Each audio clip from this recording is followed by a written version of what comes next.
A que los pequeños pasen a su clase.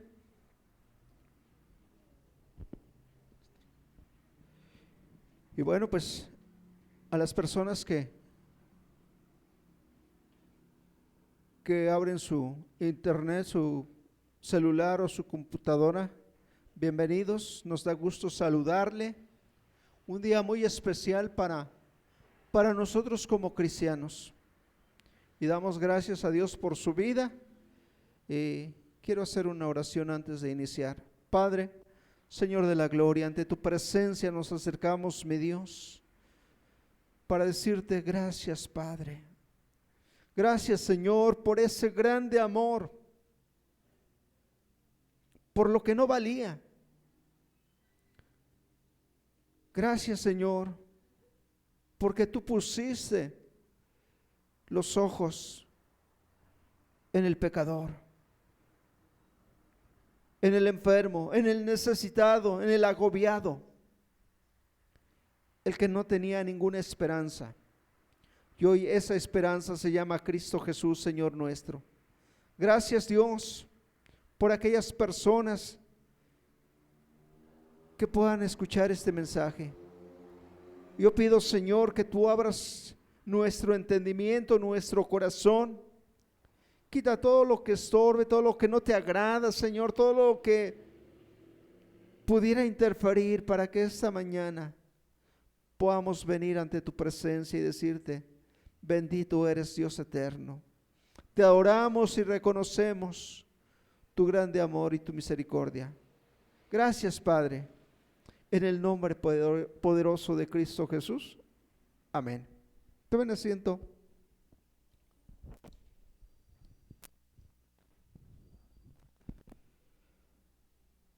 Dice la bendita palabra de Dios en el Evangelio según San Juan, capítulo 19, 17 en adelante. Y él, cargando su cruz, salió al lugar llamado de la calavera, y en hebreo, Gólgota.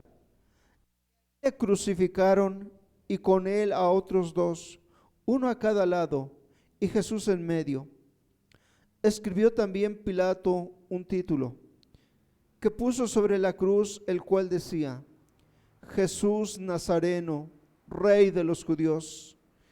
Y muchos de los judíos, leyendo este título, porque el lugar donde Jesús fue crucificado estaba cerca de la ciudad, y el título estaba escrito en hebreo, en griego y en latín, dijeron a Pilato los principales sacerdotes de los judíos: no escribas, Rey de los judíos, sino que él dijo: soy Rey de los judíos. Respondió Pilato: escrito, escrito. Cuando los soldados hubieron crucificado a Jesús, tomaron sus vestidos y hicieron 4 partes, una para cada soldado. Tomaron también su túnica, la cual era sin costura, de un solo tejido de arriba abajo. Entonces dijeron entre sí: no la partamos, sino echemos suertes sobre ella, a ver de quién será. Esto fue para que se cumpliese la escritura que dice: repartieron entre sí mis vestidos, y sobre mis ropas echaron suertes. Y así lo hicieron los soldados. Esta mañana, amados hermanos, vamos a hablar de un mensaje especial, un mensaje para mí, un mensaje para usted, para cada uno. Amén. Hermano, cuando una persona fallece, buscamos sus últimas palabras. ¿Qué dijo?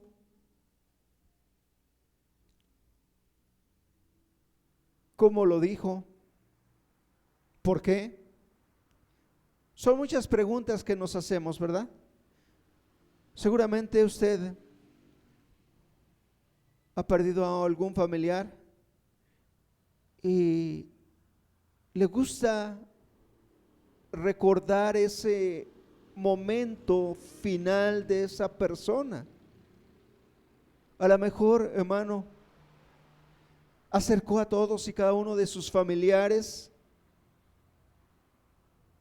y se despidió de cada uno, dándoles algún consejo, diciéndoles algo. Quizá algunos otros murieron sin tener esa oportunidad, pero Jesús fue a la cruz del Calvario. Y hermano, estando ahí en la cruz,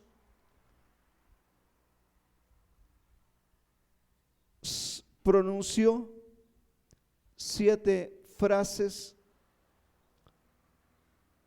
cada una con un tinte muy especial. El domingo pasado predicaba y le decía, una semana muy intensa. Y si usted lee los evangelios, encontrará que la gran mayoría de lo que está escrito menciona o habla de esta última semana que el Señor Jesús pasó en esta tierra. ¿Cómo decirlo? Pudiera decirse que vivo, pero vivo Él está. Entonces, en carne, bueno, antes de concluir el ministerio, el Señor Jesús tuvo una semana muy intensa, decía.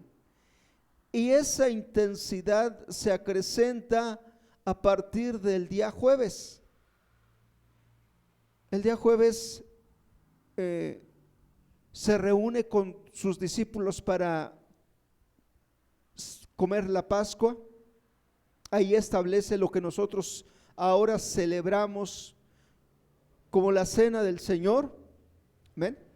Y estando con sus discípulos, hay varias enseñanzas donde la más profunda es cuando toma un lebrillo, dice que se ciñe sus ropas, toma una toalla y empieza a lavarle los pies a sus discípulos en una muestra de humildad y de servidumbre. Jesús hace esto con un propósito muy especial: enseñarnos el servicio hacia los demás. Y terminando la cena, dice que cantaron el himno y salieron al huerto de Getsemaní. Y ahí, como siempre, llevaba a sus 3 discípulos más cercanos y fue y les pidió que oraran, porque el momento que estaba viviendo el Señor Jesús era un momento demasiado intenso. La Escritura nos dice que sudaba como gotas de sangre. Era tan profundo, tan intenso ese momento que vivía. Hermano, el Señor Jesús sabía que le esperaba un evento por demás extraordinario, difícil. Aún siendo Dios, el Hijo de Dios, iba a enfrentarse a la misma muerte. Iba a enfrentarse a un tormento atroz, difícil. Un tormento que los romanos habían inventado para castigar a los malhechores. Y Jesús tuvo que sufrir ese tormento siendo inocente, no teniendo ninguna culpa. Su grande culpa es lo que leímos aquí, llamarse el Rey de los Judíos, ser el Hijo de Dios. Ese fue por lo cual lo condenaron.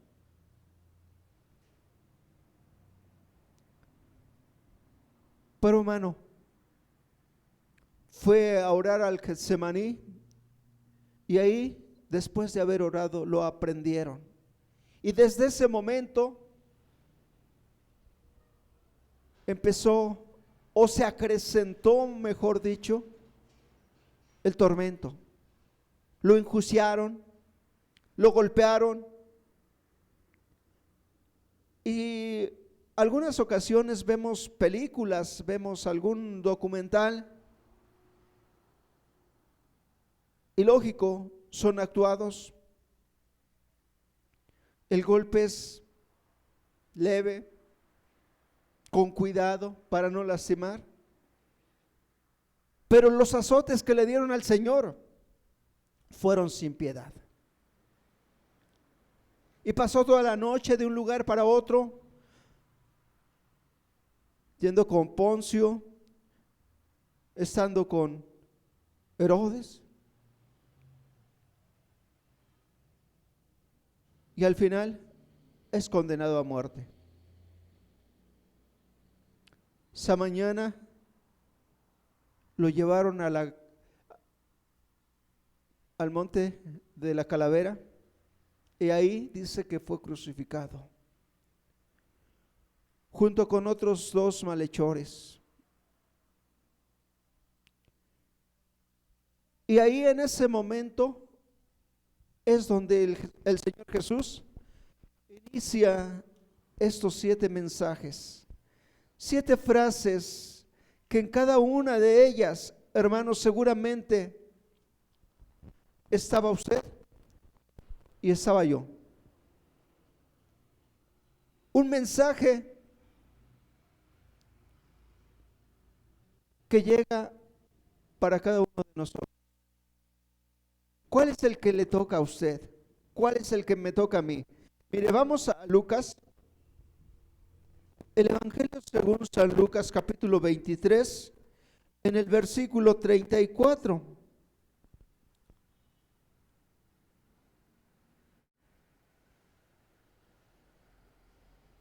Hemos visto cómo el Señor Jesús fue llevado, fue crucificado, y estando ya en la cruz, dice, voy a leer desde el verso 26 para retomar la enseñanza. Dice la palabra: y llevándolo, tomaron a cierto Simón de Cirene que venía del campo, y le pusieron encima la cruz para que la llevase tras Jesús. Y le seguía gran multitud del pueblo y de mujeres que lloraban y hacían lamento por él. Pero Jesús, vuelto hacia ellas, les dijo: hijas de Jerusalén, no lloréis por mí, sino llorar por vosotras mismas y por vuestros hijos. Porque aquí vendrán días en que dirán: bienaventurados las estériles, y los vientres que no concibieron, y los pechos que no criaron. Entonces comenzarán a decir a los montes: caed sobre nosotros, y a los collados cubrirnos. Porque si en el árbol verde hacen estas cosas, en el seco, ¿qué no se hará? Llevaban también con él a otros 2 que eran malhechores para ser muertos. Y cuando llegaron al lugar llamado de la Calavera, le crucificaron ahí, y a los malhechores, uno a la derecha y otro a la izquierda. Y Jesús decía: Padre, perdónalos, porque no saben lo que hacen. Hermano, este es el primer mensaje, la primera frase que pronuncia Jesús ya está en la cruz del Calvario: Padre, perdónalos, porque no saben lo que hacen. Hermano,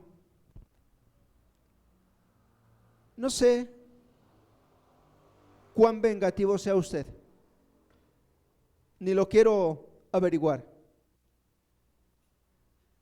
pero cuando alguien nos hace algo,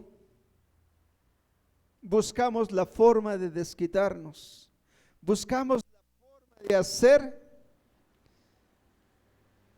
que lo que nos hizo sea vengado. Y hay quien lo hace con saña o con mayor coraje.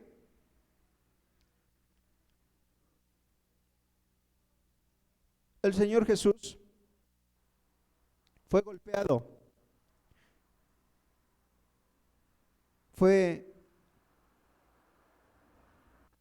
dice que era escupido, que le jalaban la barba, el pelo, bueno, y se burlaban de él.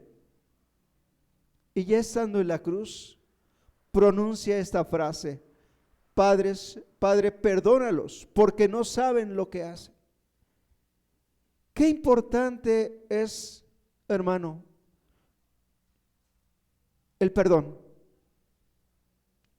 El perdón que el Señor Jesús nos dispensa desde la cruz del Calvario. Yo le decía, hermano, todos y cada uno de nosotros somos pecadores y fue a morir por nuestros pecados. Y ahí estábamos, no físicamente, pero sí de una forma quizá podemos decir espiritualmente. Ahí estaba usted y estaba yo, cada uno de nosotros fuimos partícipes de ese tormento. Y el Señor Jesús, en lugar de vengarse, en lugar de hacer algo en contra de los que lo atormentaban, clamó a Dios: Padre, perdónalos porque no saben lo que hacen. Hermano, desde esa cruz, el Señor está expresando ese perdón que usted y yo necesitamos. Cuán importante es aprender a perdonar. Que usted y yo podamos aprender a perdonar. Seguramente hay quien nos ha dañado, quien nos ha ofendido, quien nos ha lastimado. ¿Y cómo reaccionamos, hermano? Quizá nuestra reacción es en el momento vengarnos, o esperar el tiempo preciso para llevar a cabo esa venganza. Pero, hermano, algo que debe marcar nuestra vida es el perdón. Aprender a perdonar. Y sobre todo aprender a perdonarnos nosotros mismos.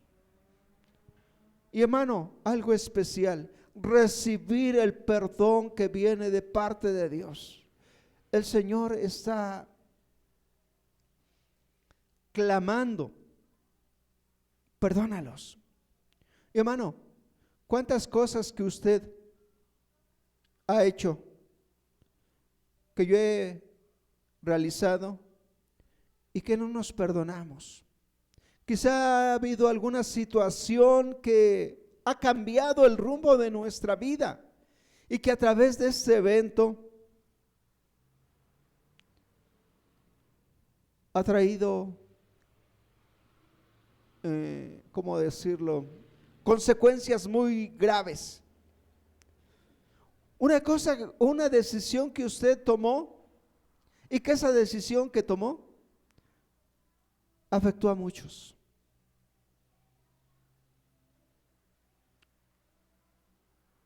Y esa decisión que tomó no se la ha perdonado. Porque ahí está clavada, sigue recordando y sigue pensando y quizá no busca vengarse, pero de alguna manera la tiene a flor de piel. Qué importante es perdonar cada una de las cosas que hicimos mal. El Señor Jesús no busca vengarse. El Señor Jesús, por el contrario, desde la cruz nos dice: ahí está mi perdón. Hermano, en esta frase él expresa: perdónalos porque no saben lo que hacen. Pero, hermano, a veces,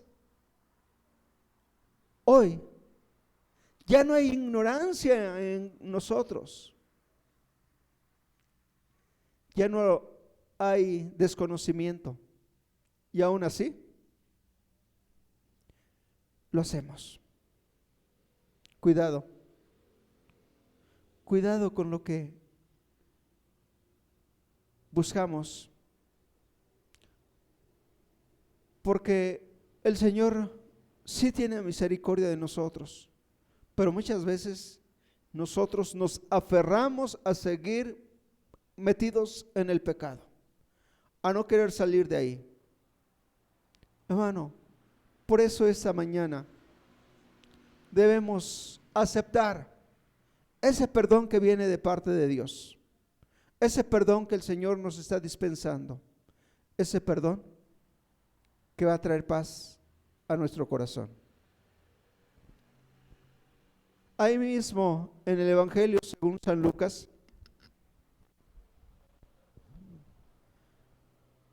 capítulo 23, vamos al verso 39. Y uno de los malhechores que estaba colgado le injuriaba diciendo: si tú eres el Cristo, sálvate a ti mismo y a nosotros. Respondiendo el otro, le reprendió diciendo: ¿ni aún temes tú a Dios, estando en la misma condición?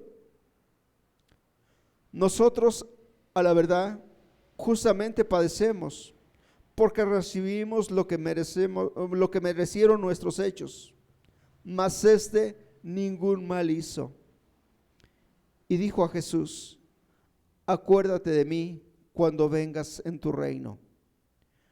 Entonces Jesús le dijo: de cierto te digo que hoy estarás conmigo en el paraíso.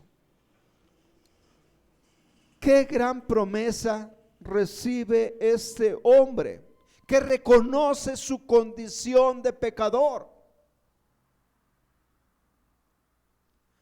Hermano, dice la palabra de Dios que cuando el Señor Jesús fue crucificado en medio de dos malhechores, él inocente, él sin ninguna culpa, pero a su lado estaban dos malhechores. No tiene nombre. Por ahí la tradición les ha llamado de alguna manera, pero no tiene ningún nombre. Solo dice que eran dos malhechores, ¿sí? Y cada uno de esos malhechores sabe que representan al mundo, representan a la humanidad. Y uno, ¿qué hizo el primero? Lo injuriaba, lo cuestionaba. Hey, si eres hijo de Dios, bájate y sálvame.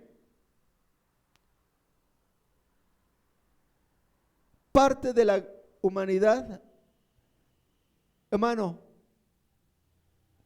busca a Dios por recibir algo.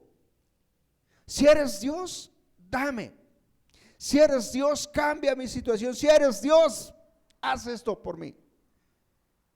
Hermano, Dios no puede ser cuestionado. O le creemos o no le creemos. Punto. Y tristemente la gran mayoría de la humanidad solo busca a Dios con un propósito. Dame, quiero, cambia. Este malhechor cuestiona a Jesús: si eres el Hijo de Dios. Hermano, y muchos de nosotros estamos en esa condición. Tristemente, aún conociendo, teniendo las Escrituras en nuestras manos, de repente buscamos a Dios porque no sé. Y si no recibimos lo que buscamos, nos vamos. Mucha gente viene a Jesús. Creo que todos nos acercamos en busca de algo, porque teníamos algún problema, porque teníamos alguna necesidad. Hermano, y el Señor Jesús dice: venid a mí, y Él no desecha a nadie. pero Él tiene planes perfectos. Pero si Él no hace lo que nosotros queremos, entonces nos vamos. Si tú no me haces rico, entonces no eres Dios. Si tú no me sanas, entonces no eres Dios. Hermano, las circunstancias que vivimos no pueden cambiar la realidad. Dios es Dios. Lo creamos o lo dudemos, Dios es Dios. Pero ¿qué hay del otro lado? El otro que dice, este es inocente. Nosotros estamos aquí pagando nuestras culpas. Él entiende su condición de pecador. Y también reconoce a Jesús como el Hijo de Dios. Por eso le dice, cuando vengas en tu reino, porque Él entendió que Jesús iba a regresar. Hermano, y siendo pecador este hombre, tuvo la capacidad de reaccionar y entender que estaba frente a Jesús y que Jesús podía hacer mucho por ese varón. Y que Jesús puede hacer mucho por usted y por mí. Hermano, por eso este malhechor le dice, cuando vengas en tu reino. Hermano, qué importante es la reacción de este hombre. Puede reconocer en Jesús a Dios mismo. Entonces hay una gran promesa para este hombre. Y le dice el Señor, hoy estarás conmigo en el paraíso. Hermano, el Señor Jesús sabía que este hombre iba a morir en ese momento. Yo quiero preguntarle, hermano, ¿usted no cree que Jesús pudo haber hecho que este hombre no muriera en ese instante? Pero dejó que la situación continuara. Lo que sí hizo Jesús es decirle, hoy vas a estar conmigo en el paraíso. Y ese hombre seguramente está en la misma presencia de Dios. ¿Por qué? Porque pudo reconocer a Jesús como Hijo de Dios, como el Señor y Salvador del mundo, como el que viene a traer ese perdón, como el que viene a traer esa paz que usted y yo necesitamos. Qué maravilloso es poder reconocer a Jesús por lo que es, no por lo que nos da, por lo que vino a hacer en la cruz del Calvario. Hermano, esta parte es primordial. Más allá de las circunstancias que usted y yo vivimos, más allá de las circunstancias que nos tocó padecer, de nuestra pobreza, de nuestra enfermedad, de nuestra adversidad, de lo que hemos hecho para vivir en ese entorno, ahí en medio de eso que usted y yo hemos construido o destruido, ahí está Jesús. Y ahí nos está diciendo, el paraíso está abierto para el que me crea. El paraíso está abierto para el que pueda creer que yo soy Dios. Jesús nos hace esa gran promesa. Hermano, ¿cuál es nuestra esperanza? Muchas veces platicamos con las personas y preguntamos, ¿a dónde vas a ir cuando tú partas de esa tierra? Pues a donde Dios quiera. Hermano, no es a donde Dios quiera. Aquí podemos darnos cuenta claramente que la decisión nos corresponde a nosotros. A un lugar sin Dios, porque no le quisimos reconocer, o a un lugar con Dios, porque lo aceptamos como el Señor de nuestras vidas. Tercera frase que Jesús expresa. Vamos al Evangelio según San Juan.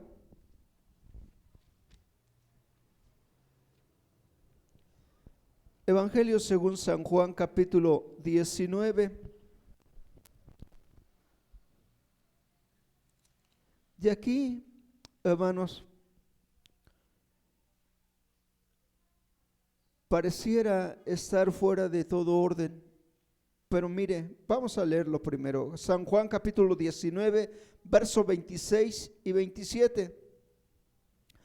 Cuando vio Jesús a su madre y al discípulo a quien él amaba, que estaba presente, dijo a su madre: mujer, he ahí tu hijo.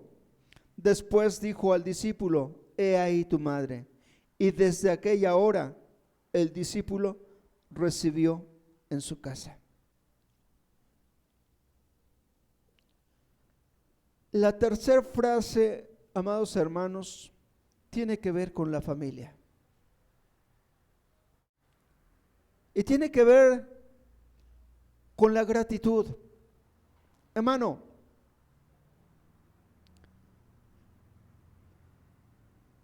un amigo siempre me hacía referencia a esta frase: a los amigos se les escoge, los familiares no. Y es cierto, usted escoge a las personas con las que se acerca, ¿verdad? De repente, no sé, en un trabajo hay 10, 20 personas, pero con una congenia, con una tiene una mejor relación, con una se lleva mejor, o 2 o 3, ¿eh? Son nuestros amigos. En el trabajo, en la escuela, en la misma iglesia donde nos movemos, de repente encontramos personas con las que sí. Hermano, pero déjeme decirle una cosa muy importante. La familia no la escogemos, la familia no la da Dios. Y a veces no nos gusta.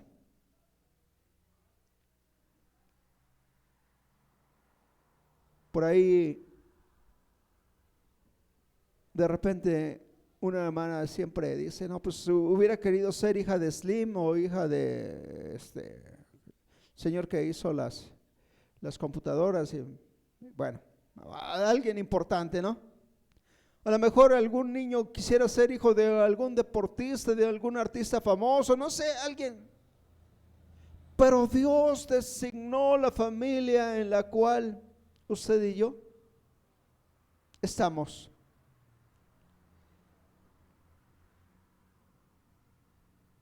Dios,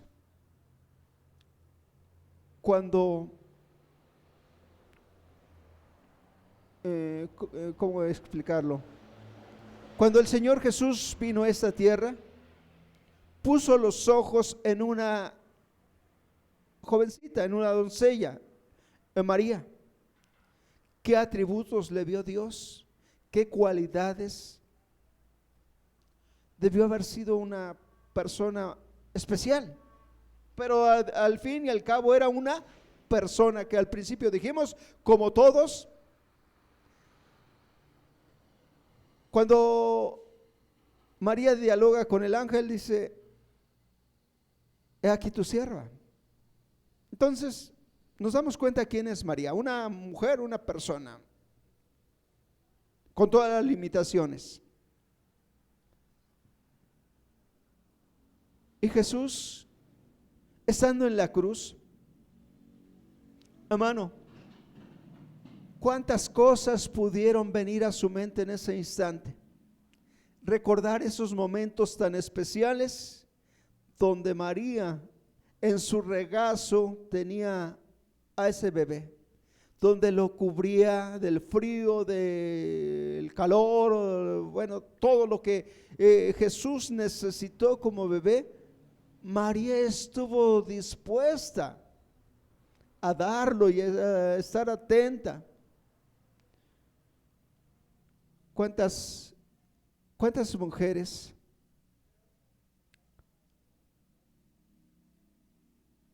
se quedan sin comer porque los hijos coman? ¿Cuántas mujeres antes que ellas primero los hijos, en todos los aspectos. Seguramente Jesús se acordó de todo lo que vivió con esa mujer. Y al verla le dijo: no estás sola. Hermano, la puso en manos del discípulo amado, es decir, de Juan. ¿Por qué? ¿Por qué Jesús se ocupa de María? Por gratitud, por amor, pero también sabía que María tenía una necesidad.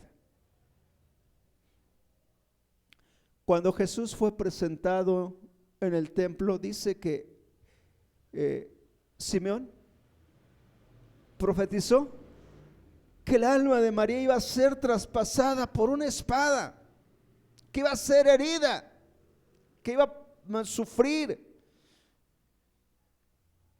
Y seguramente era el momento más duro, más triste de esta mujer. Ver a su hijo ahí en la cruz del Calvario, ahí ensangrentado, lleno de llagas, de golpes. Yo creo que fue el momento más difícil para María. Y Jesús busca el consuelo, busca que ella no esté sola, que no se sienta triste. Ahí podemos darnos cuenta de ese amor que Jesús tiene para su madre. Jesús encarga en Juan a esa mujer que hoy estaba sufriendo muchas cosas que María vivía, no las entendía, pero era parte de los planes perfectos de Dios.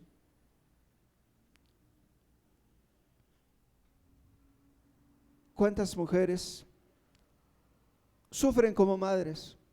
Lloran, les toca padecer, pero están dispuestas a darlo todo.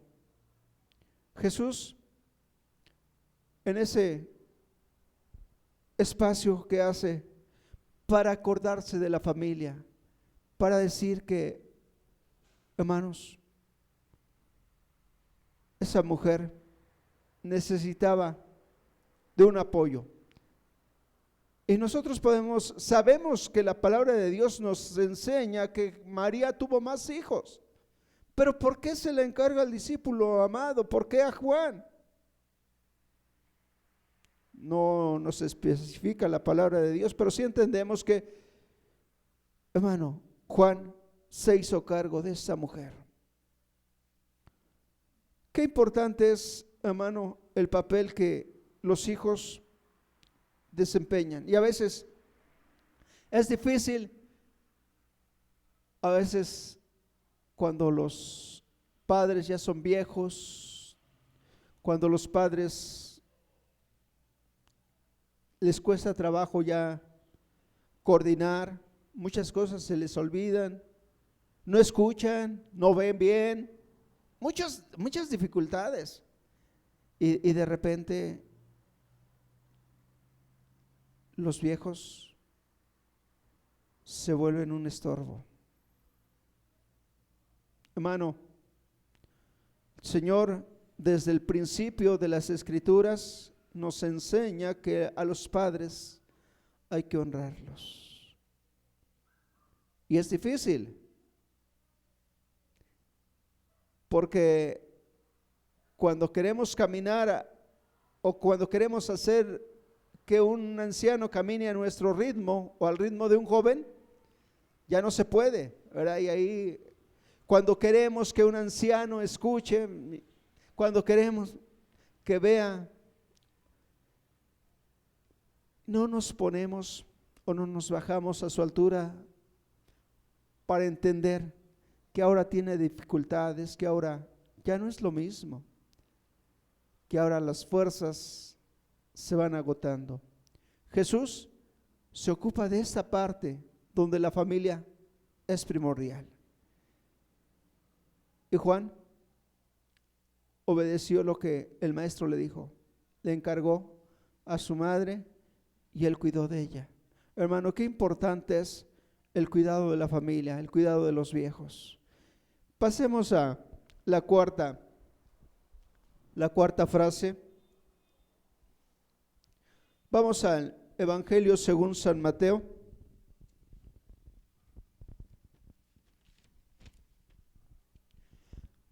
Mateo 27.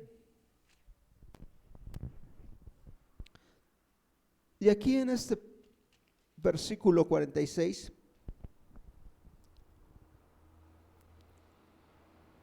tenemos la cuarta frase. Mateo 27, dice la palabra de Dios: cerca de la hora novena, Jesús clamó a gran voz, diciendo: Elí, Elí, lama sabactani. Esto es: Dios mío, ¿por qué me has desamparado? Hermano, esta cuarta frase, no sé qué le diga, pero es impactante porque podemos ver a ese Dios todopoderoso que bajó del cielo, que vino a hacer milagros, que hizo cosas portentuosas. Y ahora lo vemos clavado en la cruz y clamando a gran voz: Elí, Elí, lama sabactani. Dios mío, ¿por qué me has abandonado? Y es que esta era la situación de Jesús. Por un momento, el Padre Celestial tuvo que dejar de mirar a su Hijo amado, porque estaba cargado de pecados. No, Jesús nunca hizo pecado, pero estaba sobre sus espaldas los pecados de toda la humanidad, de todos los siglos. Por eso, hermano, Jesús se siente solo. Y esto me lleva a pensar que dice la Escritura que a su alrededor había una multitud de gente, ¿sí?, que iba con él. Leímos en un principio que lo seguían. Y ahí estaban, algunos por curiosidad, algunos buscando el castigo, otros acusándole, pero ahí había una multitud. Y Jesús se siente solo. Hermano, ¿y cuántas veces usted y yo nos hemos sentido solos en medio de la multitud? Hemos sentido soledad.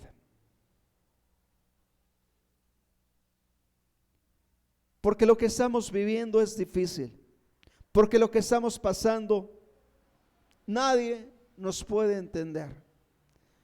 Pero déjeme decirle, amado hermano, que Dios sí nos entiende. Porque Jesús experimentó cada uno de los eventos, de las formas que usted y yo vivimos. Dice la palabra de Dios que Él fue tentado en todos los aspectos, pero no solo fue tentado, sino que también experimentó situaciones de debilidad, situaciones de angustia, para poderse identificar con nosotros. Seguramente más de una ocasión usted se ha sentido solo por los problemas que le aquejan, porque tiene alguna situación que no puede vencer, porque hay algo que le está incomodando, le está atormentando. Hermano, pero en medio de esa soledad ahí está el Señor.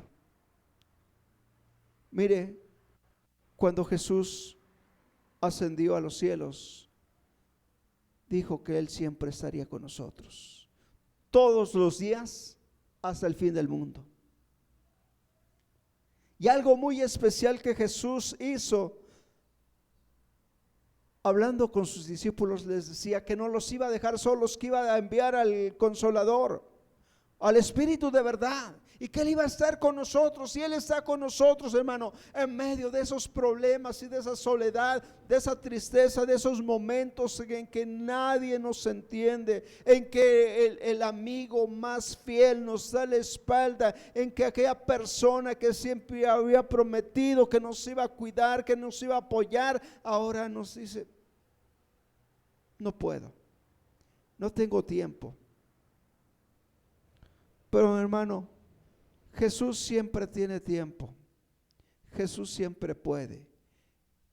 Jesús siempre está atento a escucharle. En esos momentos de soledad, de tristeza, usted puede levantar un clamor. Y dice Jeremías: clama a mí y yo te responderé. No dice: clama a mí y a ver qué pasa, a ver si te escucho, a ver si tengo tiempo. No, el Señor siempre está atento a nuestro clamor, a nuestra necesidad, a nuestra tristeza, a nuestro dolor. Hermano, no sé cómo sea su vida. Hay vidas muy tristes, angustiadas, de soledad, de tristeza, de amargura, pero déjeme decirle que Jesús viene para que usted ya no esté solo, para que usted siempre tenga un consuelo, una paz. Qué maravilloso es Jesús. Él experimentó esa tristeza, esa soledad, y sabe, la experimentó, y porque la experimentó, le entiende. Sabe cuando usted está pasando por ese momento difícil. Quinta palabra, Evangelio según San Juan, capítulo 19. No sé cuál frase el Señor expresó para usted, o sea, aún falta. Pero mire, vamos a la quinta, que está en San Juan 19, verso 28. Y ahí dice: después de esto, sabiendo Jesús que ya todo estaba consumado, dijo, para que la escritura se cumpliese: tengo sed. Hermano, un momento difícil donde el Señor Jesús expresa una gran necesidad: tengo sed. Y si nos ponemos a ver esa parte, todo lo que ha sucedido desde la noche en que fue tomado, fue juzgado y condenado, llevado a la cruz, han pasado muchas horas. Seguramente, hermano, todo este tiempo y todo lo que ha vivido, humanamente ha hecho que el Señor esté extasiado, esté agotado. Pero también, hermano, cumpliendo lo que dice la Escritura, exclamó: tengo sed. Y hermano, es difícil de entender cómo el manantial de agua ahora dice: tengo sed.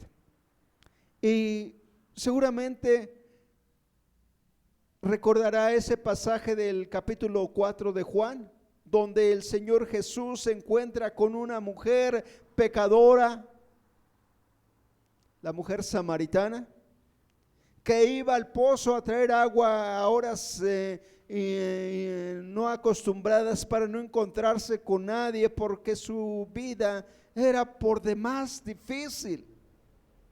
Y cuando dialoga con Jesús, le dice que ha tenido 5 maridos y que el que ahora tiene tampoco es. Hermano, una mujer con una vida difícil. Pero el Señor Jesús se encuentra con ella no para juzgarla, sino para decir: si bebes de esta agua, nunca más volverás a tener sed. Por eso es que impacta cuando el Señor Jesús exclama: tengo sed. Él, siendo esa agua de vida, ahora está en una situación difícil. Pero hermano, el Señor Jesús conoce todas y cada una de las facetas de la humanidad. Lo que usted vive, lo que usted siente, lo que usted necesita. Dice el Sermón del Monte: bienaventurados los que tienen hambre y sed de justicia, porque ellos serán saciados.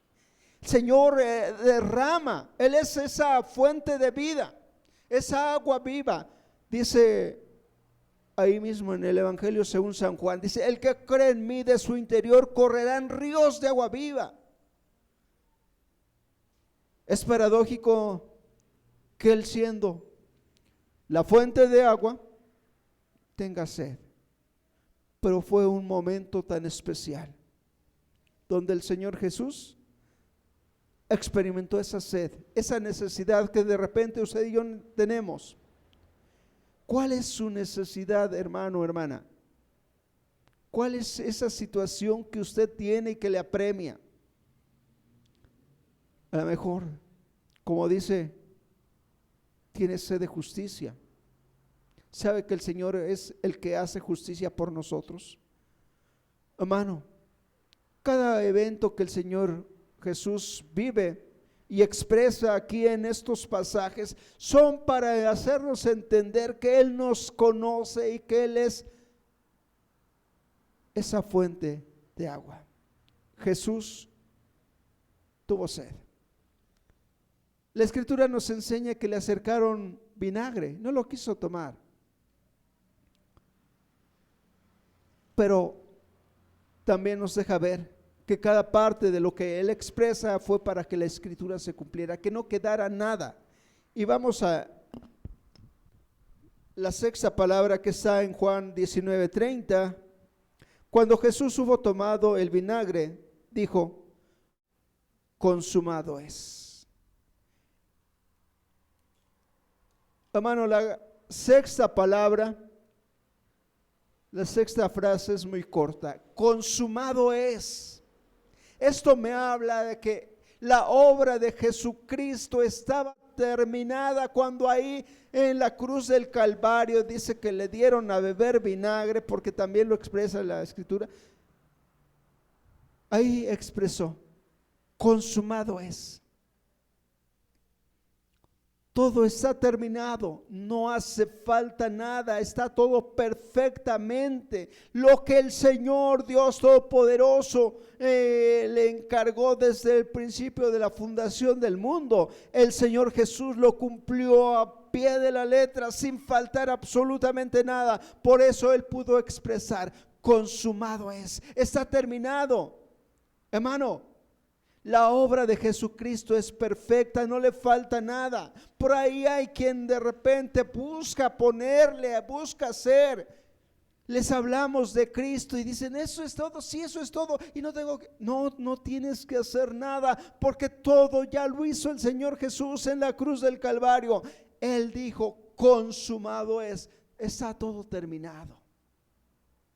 Hermano, la obra de Jesucristo es perfecta.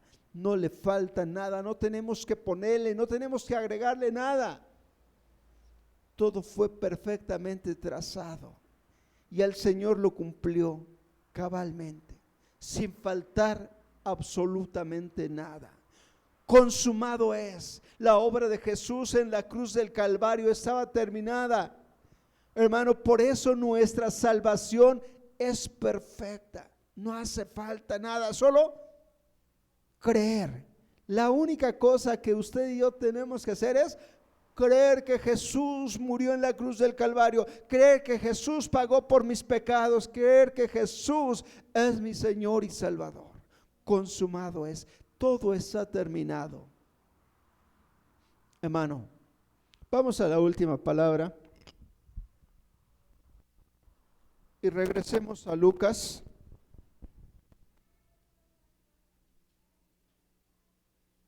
Capítulo 23, en el verso 46.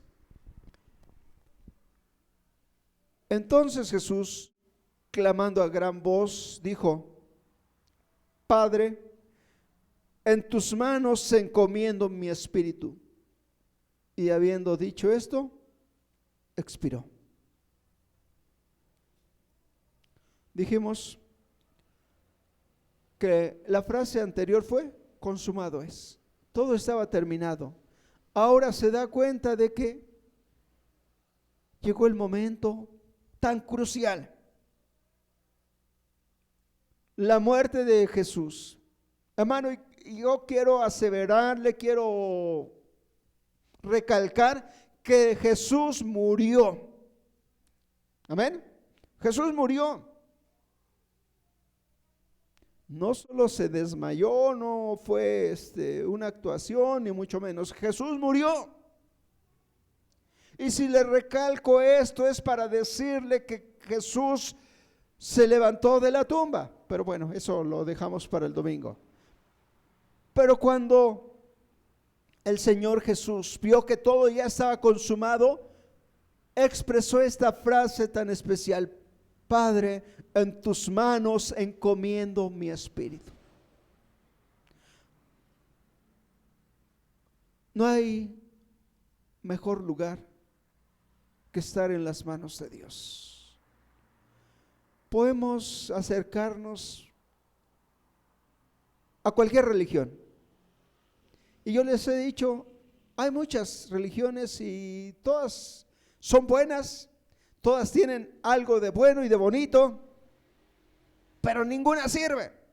Lo único que sirve es la presencia de Dios, estar en la obra de Jesucristo, creer en lo que Jesús vino a hacer en la cruz del Calvario. Por eso Él dijo: consumado es, y puso su espíritu en las manos de Dios.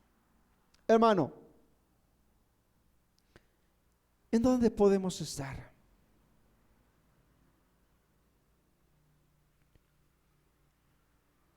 Yo creo que no hay mejor lugar que la presencia de Dios. Poner nuestra vida en las manos de Dios. Decirle como el Señor Jesús expresó: Padre, en tus manos encomiendo mi espíritu. Hermano, y es que nuestra vida es de constante lucha, de sufrimiento, de problemas, de adversidades, de situaciones difíciles. Y no lo estoy diciendo para que usted se desanime y diga: ya no quiero seguir. Por el contrario, tenemos que continuar. Y dice que el que fuera fiel hasta el final, recibirá la corona de la vida. Por eso, en esta vida de luchas, de sufrimiento, no hay mejor forma de alcanzar la victoria que poniendo nuestra vida en las manos de Dios, poniendo nuestro espíritu en las manos del Padre Celestial. Por eso Jesús dijo: Padre, en tus manos encomiendo mi espíritu. Hermano, seguramente Jesús sabía que se acercaba un momento en el cual se iba a enfrentar algo desconocido totalmente. No porque no fuera Dios y lo supiera todo, sino me refiero a que se iba a enfrentar a la misma muerte. Lo que sostuvo a Jesús fue el Espíritu Santo, el poder de Dios. Por eso, hermano, usted y yo tenemos que encomendar nuestro espíritu a Dios. No hay mejor lugar que estar en las manos de Dios. Decirle a Dios: aquí estoy, Señor, te pertenezco, guárdame. Hermano, yo le decía, nuestra vida es de adversidad. Hay quien más, hay quien menos, pero siempre nos enfrentamos a situaciones difíciles. Hay quien ha tenido pelea con el mismo enemigo, pero sabe que el Señor nos da la victoria. Dice la palabra de Dios que en Cristo somos más que victoriosos. Por eso nuestro espíritu siempre tiene que estar en las manos de Dios, hermano. Y esto es desde ahora y para siempre, por la eternidad, aún después de muertos. Nuestra vida está guardada en el poder de Dios. Así que, hermano, déjeme decirle que si usted ha creído en Dios, usted está seguro. ¿Quiere orar? Cierre sus ojos, incline su rostro y oramos. Padre santo y poderoso, bendito Dios, tu nombre alabamos, tu nombre bendecimos, te damos gracias. Gracias, Señor, porque cada una de estas palabras, cada una de estas frases nos conforta, nos anima, nos dice que tú tienes cuidado de cada uno de nosotros, de que tú no nos has ignorado, de que tú no nos has abandonado, que estamos seguros en tus preciosas manos. Por eso te alabamos, mi Dios, por eso bendecimos tu santo nombre y te damos a ti toda la gloria, toda la honra, reconociendo, Padre, que tú eres el Dios de la vida, el Dios que venció a la misma muerte. Te alabamos, te bendecimos por los siglos de los siglos. Aleluya. Aleluya, gloria a Dios. Pues, hermanos, muchas gracias. Gracias a usted por escucharnos. Las personas que pueden sintonizarnos a través del internet, hermanos, Dios les bendiga. Su vida está guardada en las manos de Dios. Y tenga la fe, la confianza de que aún en medio de la adversidad, Dios está con nosotros. Que el Señor le bendiga.